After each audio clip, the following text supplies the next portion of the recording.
اعوذ باللہ من الشیطان الرجیم بسم اللہ الرحمن الرحیم۔ السلام علیکم پیارے بہن بھائیوں، گولڈن لائنز میں آپ کو خوش آمدید کہتا ہوں۔ پیارے دوستو، حضور نبی کریم صلی اللہ علیہ وآلہ وسلم نے ارشاد پاک فرمایا، مصیبت کے وقت کی دعا۔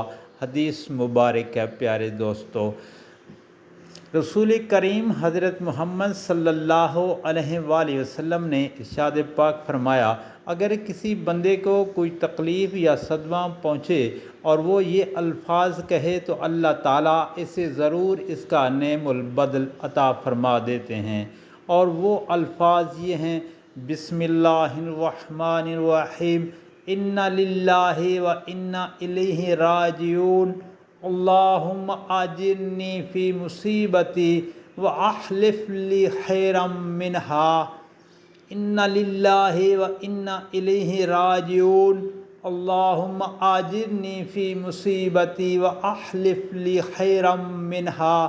یقیناً ہم اللہ ہی کی ملکیت ہیں اور اسی کی طرف لوٹ کر جانے والے ہیں۔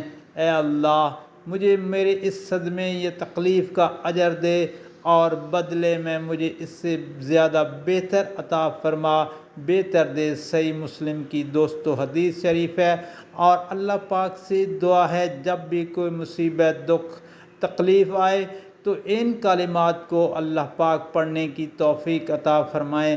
آمین یا رب العالمین۔ اور تمام مومن مسلمان بھائیوں کو اللہ تعالیٰ دکھ مصیبت سے دور رکھے۔ آمین یا رب العالمین۔